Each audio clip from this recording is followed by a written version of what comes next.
Hello and welcome to episode 6 of Intruder, Theatre in the Making podcast. I'm your host, Remi Rachuba, and thank you so much for coming back.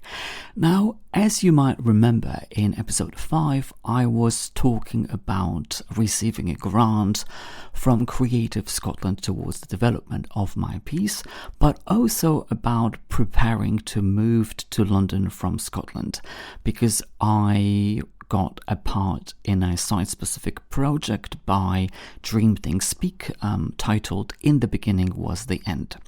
So on the 3rd of January 2013, I moved to London. I packed my Scottish life and then looking forward to what's going to happen in London. And to be quite honest with you, from the solo piece perspective, I didn't work on The Visitor because that was the title of the solo piece at that time. I didn't work on the piece for another 6-7 months, and I'm just going to explain why that was.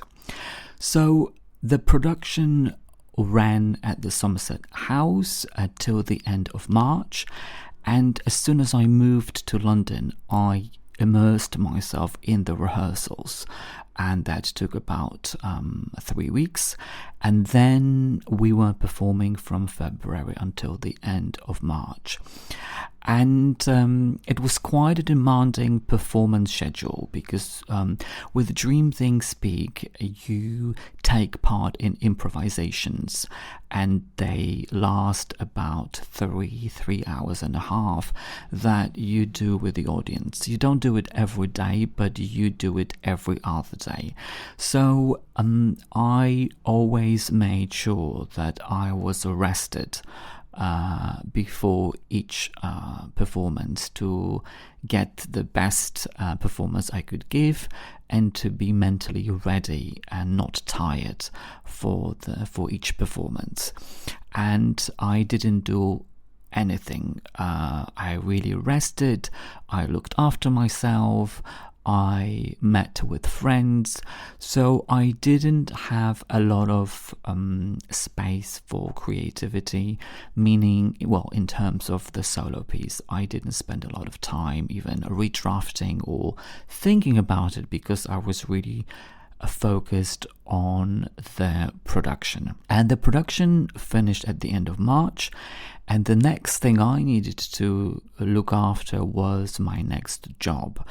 And back in Glasgow, I was working as a waiter at the Riverside Museum, but I was also doing face-to-face interpreting.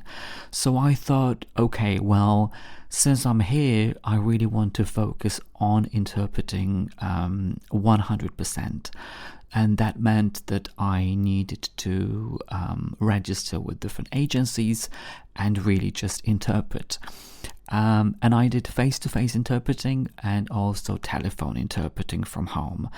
And it was all new to me because I did it a little bit in Glasgow, but not full time. But in London, I decided this is what I'm going to do, and let's see if I can live off interpreting.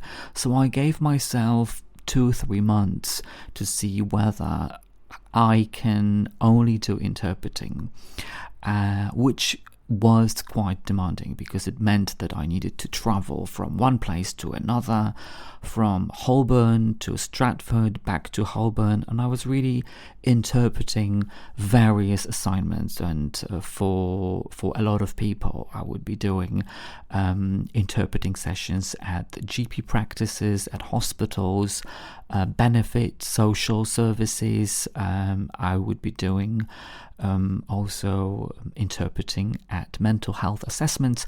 So the variety of jobs was just incredible, and I really needed to make sure that everything is fine, that I have it all sorted, that I am confident that this is what I'm going to do to support myself financially. And this is why I didn't spend any time on the piece for another 2 or 3 months. I did want to maintain this creative outlet or be creative. And what I did was of course I went to the cinema, I went to the theatre, but I also took part in various workshops with various practitioners, because I've always been very curious about other people and how other artists work and how they do certain things. So I remember that I was doing like 1-day workshops with, I think it was Frantic Assembly, and I thoroughly enjoyed it. But as far as the piece, I didn't work on it at all, because I felt that I really needed to be in the right mindset to be fully focused and not to be thinking about anything else, like not to be thinking about finances or whether I have money to do whatever. And I think in life, that's what my opinion is. I needed to make sure that, okay, I have everything in place, there is order, and then when I feel confident and comfortable with what's happening, then I can have some space for creativity. So I really wanted to make sure that I was looking after my emotional hygiene. So not working on The Visitor for 6-7 months, until one day I remember I saw I don't know whether it was on Twitter or where it was, but I saw some info about a competition. And the competition was that was organised by the King's Head Theatre in London, in Islington, 10 minutes from where I was living at that time. And it was called Adrian Pagan Playwriting Award for monologues for solo pieces. And I thought, well, this is a competition for me, because my play is a solo piece and they're looking for solo pieces. So that's a perfect opportunity for me to actually submit my piece. And I think I saw it end of June, beginning of July, and the deadline for the competition was the end of October. So by that time, I already had some space for that creative outlet in my head, and I knew that then I could focus on redrafting my solo piece. And it was quite a serious competition. The judging panel was quite impressive.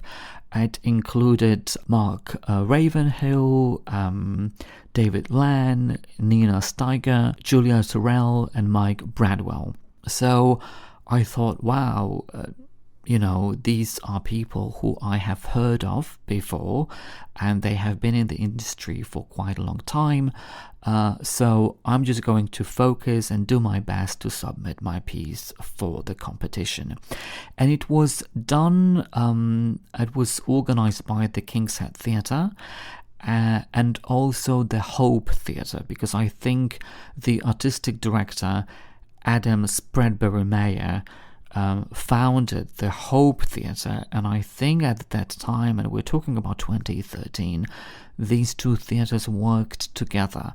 I don't think they do work together anymore. I think they're two separate institutions at the moment.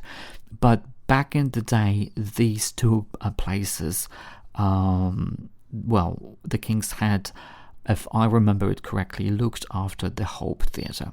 So I knew, wow, okay, now I get to get my act, aka shit, together and work on my next redraft. And I had 2 or 3 months for that. And of course I knew, well, the deadline is the end of October, I need to do it. And coming back to that deadline, I think deadline with time, I became aware of that, became very important to me. I initially couldn't really understand why there were deadlines, why I couldn't apply after a particular time. And now I don't know what I was thinking at that time, but I think deadlines are perfect for anything, because it makes you think, okay, I need to do it by this particular time, and if I don't submit it, I won't be able to do it. And with time, with any other competitions in the future, they would be very, very important part of my creative process, of my redrafting. So I really got my act together, and I really worked hard. I looked at all my notes from Glasgow. I looked at the script. I looked at the tips and pieces of advice that Amanda and Catherine gave me, and I came back to it, although it was nearly after 7 or 8 months. And sometimes a break for any project is good, because you look at it from a different point of view. I wasn't really scared that, okay, I wouldn't know what I was thinking or in which direction the piece would be going. I always enjoyed the piece. I still do. It makes me laugh. I still, when I read it now, I crack up, because for me it's very, very funny in certain moments. So even when I came back to it after 7 months, I actually forgot certain bits, and that really made me laugh when I came back to them, because I thought, wow, I didn't even know that I wrote something like that. So then bearing that in mind, I thought, okay, I need to put it all together, and I can create a new draft of my play, of The Visitor, and submit it. And also I was working during the day, interpreting, and then at the weekend I was working on the solo piece. And I remember I submitted it, but I didn't think too long about it, because the next thing I was doing was I went on a 10-day silent meditation retreat in Wales, called Vipassana meditation. So it was a retreat where we didn't have our phones on, we didn't speak to one another. I went over there by myself, so you're completely out of touch with reality. And I remember when I was there, of course, they teach you not to think too much. They teach you to be in the moment, and you meditate for 10 hours a day. Well, not like, 10 hours in a row. You have a break, and then you go for a walk, and then you come back to meditate for an hour, and then you have a break. But I remember that I was always thinking that the piece that I have written, The Visitor, I really wanted it to be for people who went through similar experiences, and if they could take away anything from it, if they could learn something from it, if this play could be some kind of an example to people, I would be really, really happy to maybe show people how I dealt with some traumatic incidents. People have different ways of dealing with traumatic things happening to them, and I just felt, what, if that piece is going to be noticed or whatever, I really would like it in the future to help other people, to help other human beings with similar situations. And then the retreat finished, and I came back home. Well, the first thing when the meditation, when they allow you to speak, people just talk all the time, and you turn on your phone, and you see all these emails and the messages and hundreds of emails, and I remember I was on the bus to London, and I was checking my emails, and I had so many, because I had all these job offers for interpreting, and I had many texts, and I spoke to my family and friends, and told them it all went very, very well.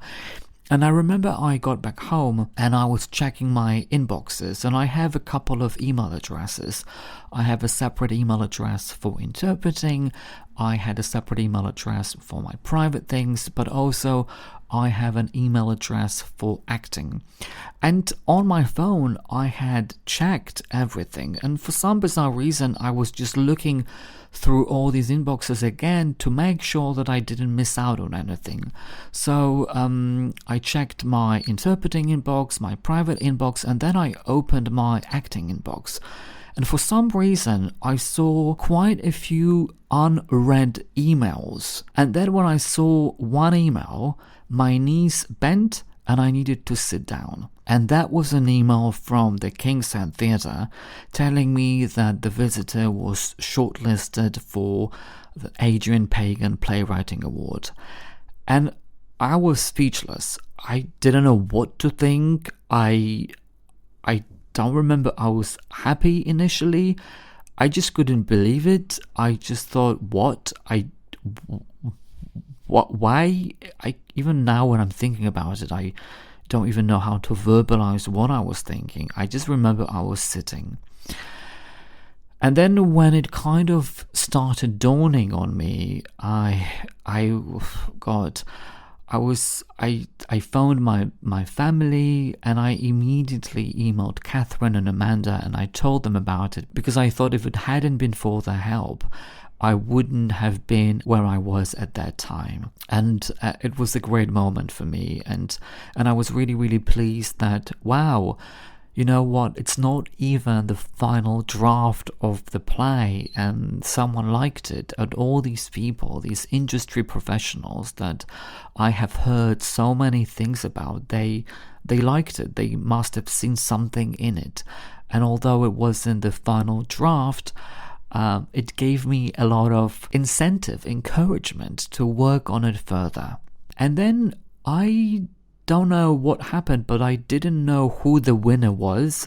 They never told us. I found out about it, I don't know, a couple of weeks later. It was online or on Twitter, don't know. But I went to see the winning production, which I enjoyed, but it was something completely different to what I have written. You know, the Visitor, now called Intruder, is a performance piece. It's non-linear, it's bilingual, so something completely different to what the winning production was. And I was actually quite interested to see what it was. I'm always interested in other people, as I was saying, so I never went to see it just to compare myself. Oh, you know, what did someone else write? I think, people write whatever they want, and we connect with different things at different times. And it's wonderful that people write these things and they are different, because the world would be a very boring place if everything was the same. So for me, it was interesting to see, okay, this is what it was, this is what someone else did and how they wrote it. And at that time, I hadn't seen a lot of solo pieces, so I was really thrilled to go and see, and I was really pleased for them, because it was really a nicely written solo piece. Mine was far from it, but I was really pleased that someone saw a potential in it, and then it gave me some incentive to work on it more. And that was the end of 2013. So when I reflect back on it now, 2013 was a very interesting period, because I worked on a project with Dream Think Speak for 3 months. Then I had 3 months like a reset, and then I came back to my solo piece, also working at the same time. So I kind of managed to find some kind of a balance between my professional life as an interpreter, but also not to forget that I wanted to nourish that creative side in me. And then in January, we got an email from the team from the King's Head Theatre telling us that they would like to extend their invitation to all the plays that were shortlisted, and they would like to offer each play a rehearsed reading, and that would take place in February. So I was really, really happy about it, because I thought, wow, it's an amazing opportunity to work on it again and put it on its feet. And just to test it with audiences, especially that it was shortlisted, and I would also be willing to tell different theatres and invite professionals to come and see it. And that's what I did. But what happened, and how it all went, that rehearsed reading back in 2014. That's going to be my next topic in episode 7 of Intruder Theatre in the Making podcast. Thank you so much for tuning in, and I'll speak to you next time. Bye for now.